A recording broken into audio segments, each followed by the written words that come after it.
Welcome to the Clarinet Pedagogue Podcast. I'm your host, Dr. Karen Andreas Bronson. Today's podcast is sponsored by Virtual Clarinet Camp. Visit virtualclarinetcamp.com to check out our amazing camps for middle school and high school students. Today's guest is Dr. Mary Alice Druhan, professor of clarinet at Texas A&M University in Commerce, owner and founder of Mad Clarinet, founder and director of Clarinet Collegium, founder and director of Clarinets and Cookies, co-host of International Clarinet Association Clarinet Fest 2021 in Fort Worth, Texas. She is also a performing artist with Bakun Musical Services and pro team artist with Silverstein Works. Wow, what an introduction. Mary, you are a busy person. Thank you. Yes, so happy to be here. I do feel busy. I think a lot of us feel busy right now for sure.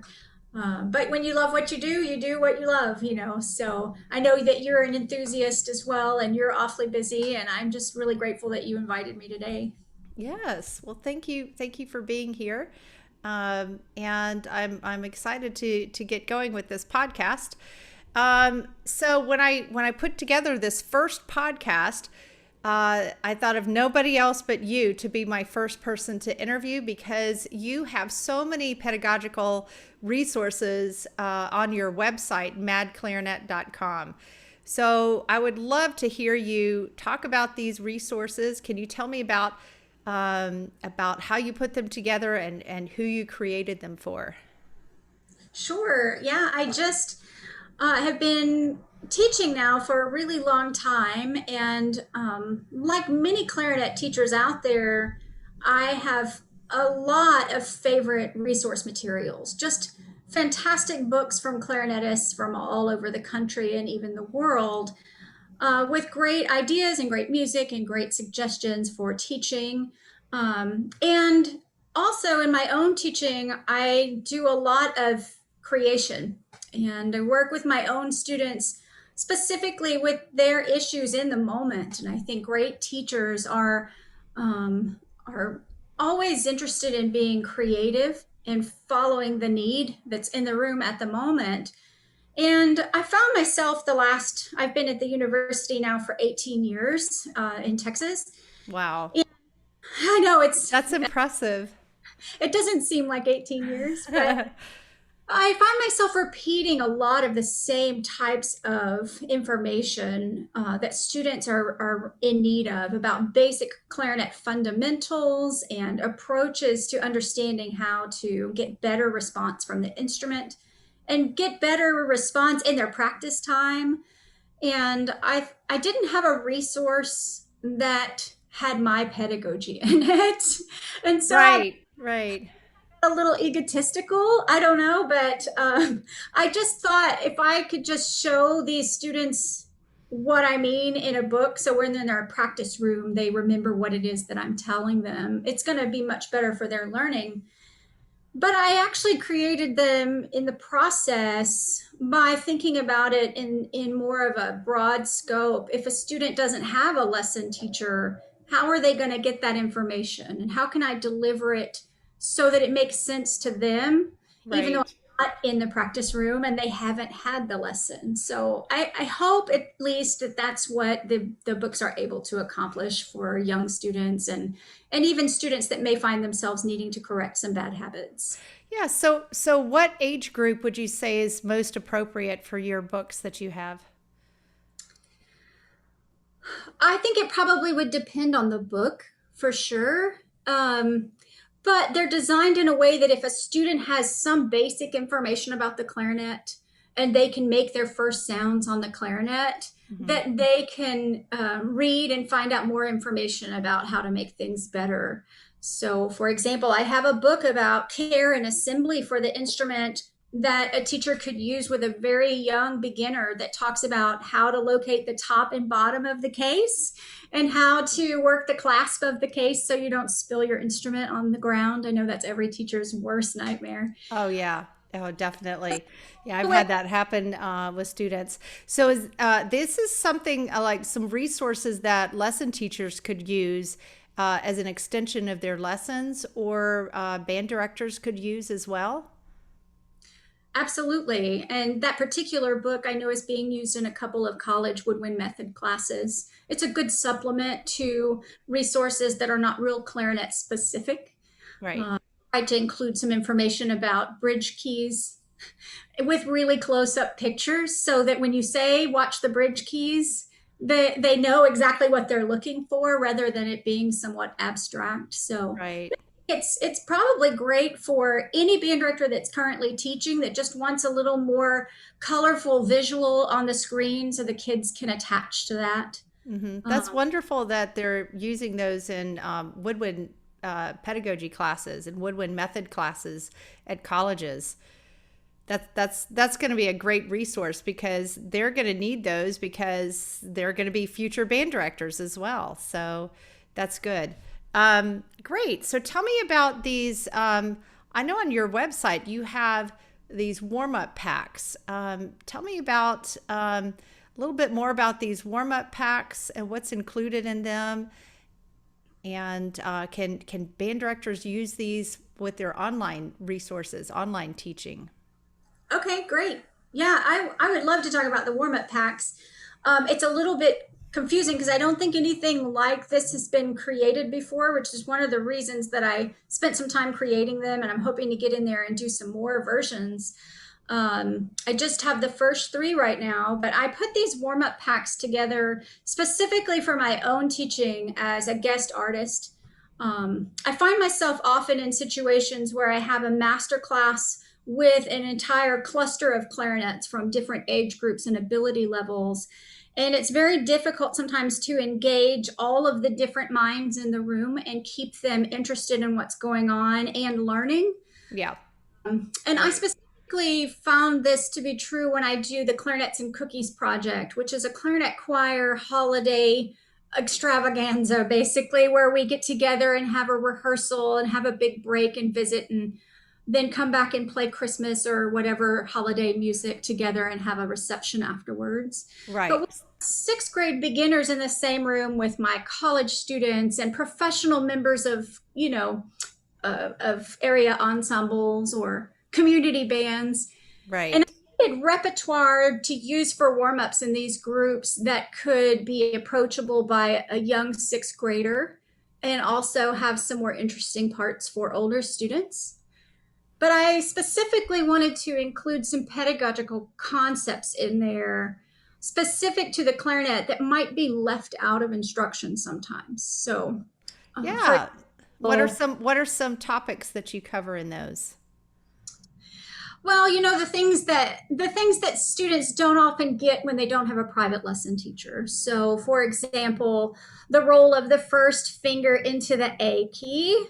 And it'll actually have the picture of, I have some keys in the front of the book about what the different symbols mean, but it'll have a little hook when they're supposed to play anything like a G sharp and they're not allowed to point their finger, for example. There are exercises in the warm-up pack that are register slurs, and it talks about the formation of the embouchure and why register slurs are important. And then another line in the warm-up pack might be a melody or a counter melody that's a little more challenging. But when all of the lines are played at the same time, it's basically like a little short clarinet choir piece. And by short, I mean short. It's probably, ranges from 16 to 30 measures, each one that I've created. And it'll have some fun counting exercises and some articulation warm-ups where it talks about, not moving your jaw and bouncing your tongue. So just lots of little tips, including some bass clarinet parts with their low extension fingerings that they typically don't get to see elsewhere. So that's awesome. Super creative, but I need to make more of them, and I hope that band directors will use them. Sure. Yeah. So you mentioned that when they're all played together, it's like a clarinet choir. So what if a student or a band director doesn't have the opportunity for that? Are there recordings of these that they like, some play along tracks that they could play along with? Yeah, so I have a simple MP4 that comes with the purchase of the warm-up packs. So the student could, let's say a student just doesn't have a lot of outside opportunities, which right now in COVID is the case, right? This Right. feels isolated and doesn't have an ensemble to play with, but they can go through the warm-up pack and play all 8 lines or 12 lines, or depending on which pack, how many lines there are. And each time they can play a different line and have the warm-up track behind them so they feel like they're part of a larger ensemble. It also can help them with listening skills and counting skills to try to play along with that track. And then Awesome. directors can use that in the classroom to teach the students from, and it gives them tips on what is good pedagogy. When you talk about articulation on the clarinet, you don't have tips and guidance and rules in there. And then as the kids become more solid, they can take the performance track and turn it off and have those students just play as an ensemble, which, I mean, in my theory is a really, really great thing. Yeah, that's fun. Used them myself, and I've used them with my college students, and they really appreciated them, but I have yet to sell any. So, I mean, we'll see when they get out there. Yes. Yes. Well, you just recently put all these out there, and I think they're fantastic resources, and I hope that people take advantage of this. Tell me also about your skill packs. You have some skill packs also on your website, and in those you talk a lot about tone or hand position. Could you talk about either one of these topics and your approaches to these topics? Absolutely. The skill packs is why I started this project. I am a diagnostician when it comes to clarinet playing, and I love to kind of get in the nitty gritty and figure out why things aren't working and how to help a student to accomplish and achieve. And I teach by what I have in my pedagogy is called a fundamentals checklist. And it basically lists all of the basic competencies that I feel like a clarinetist should have in order to be successful as a young musician, as a growing musician. And so I started the skill packs, each one on the topic of one of my fundamentals. And it got too long, and I would start a partner book, and then that got too long, and I'd have a third partner book. So I have kind of divided them up by fundamental into different topics of that fundamental. So for example, I have a skill pack on tone development, and there are 3 parts or 3 editions of the tone set. One, for example, is just on embouchure. How do you form an embouchure? How do you teach, self-teach, or from a podium teach proper embouchure formation? How do you practice in building strength and endurance in your embouchure? What are some actual exercises? And I tried to include tons of pictures of different types of mouths with with straws, with mouthpieces, Mm-hmm. with bass clarinet mouthpieces, so that each student that you're addressing, maybe you can find some tips and some advice for. Or if a student's looking themselves in those packs, they can see a face that's a little more similar to their own. Right. Um, I do love the pictures that you have in these packs. It's really nice visual pictures to look at to see different embouchures and to see exactly what you're talking about. And I think it's a great resource.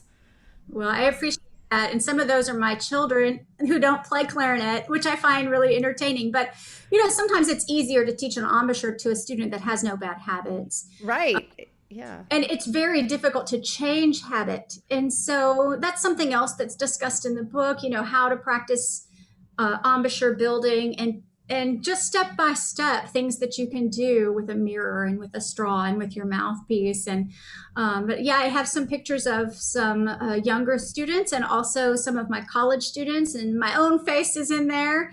Yeah, I Sorry. saw that. But yeah, I hope that it's really helpful. And I feel like, it's a little bit, it's a very complex topic. And I don't want the books to seem complex. So I try to keep just a one basic tidbit of information on each slide. It comes in PDF slides, basically.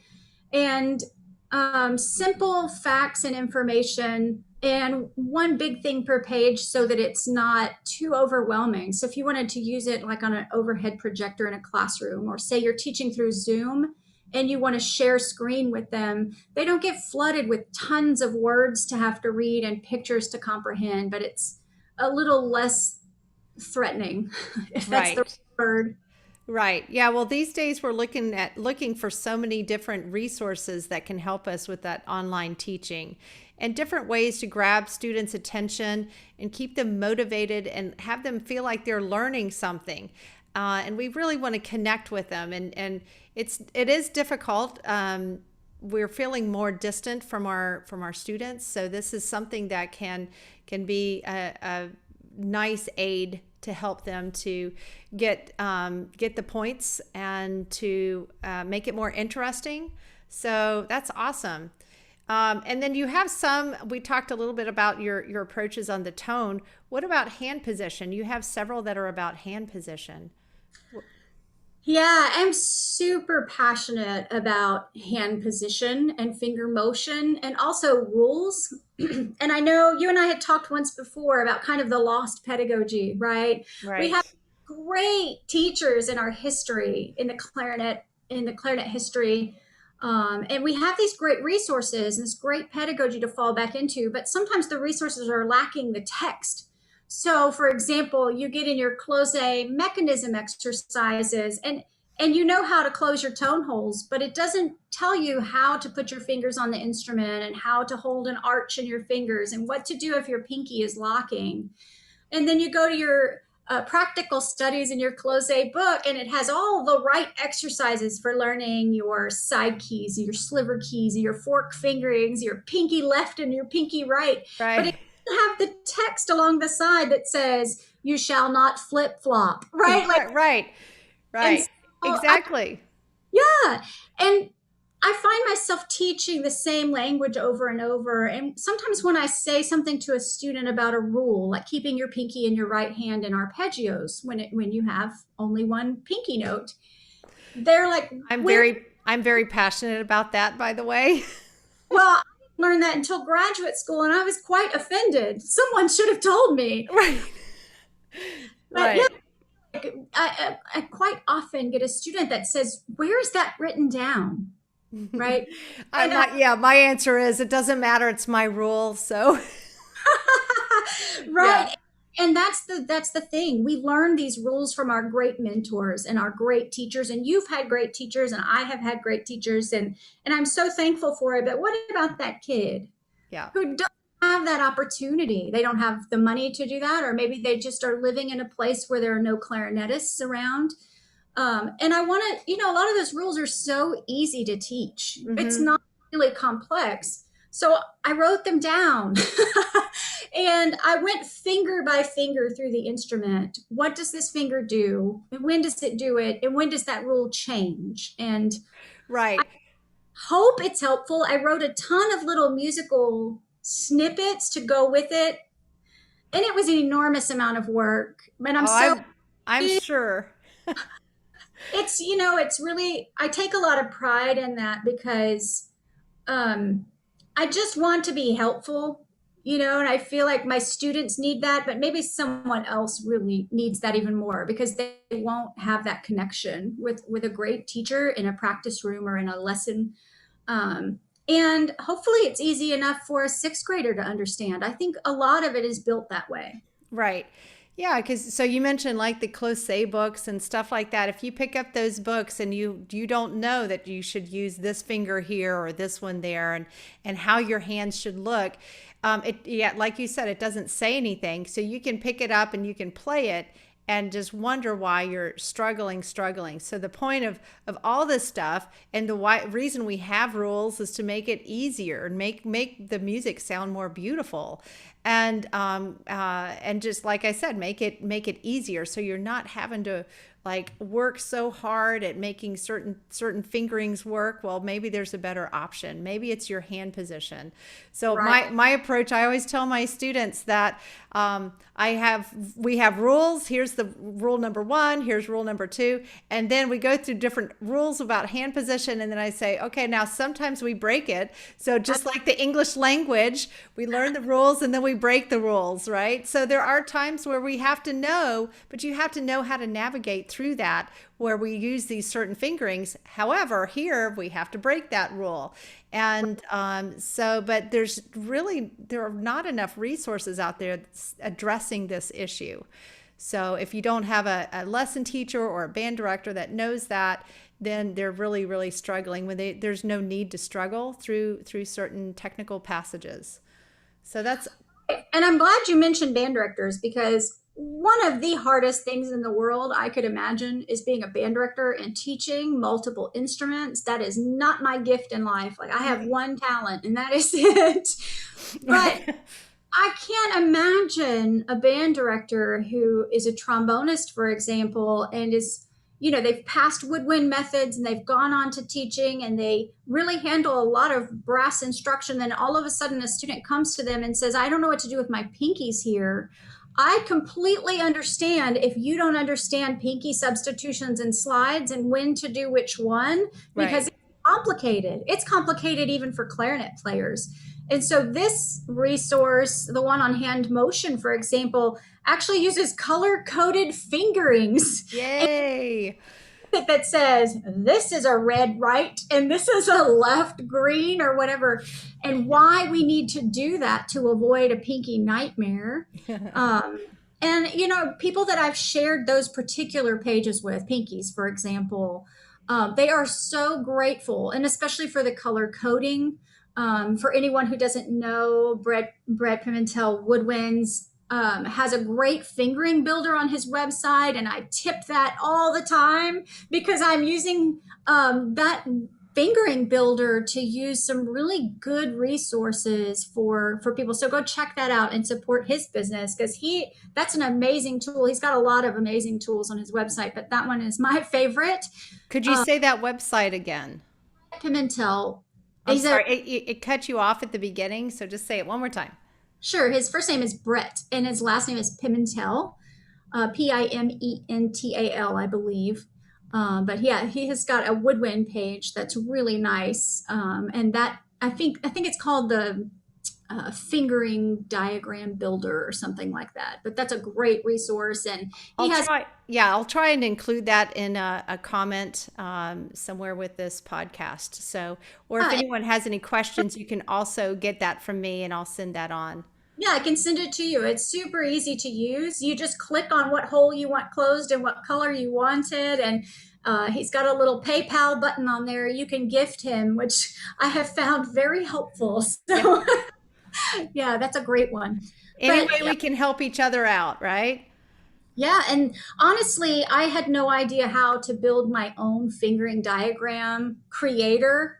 And so when I found that, a friend of mine recommended it to me. I was so grateful. So that's a really good tool.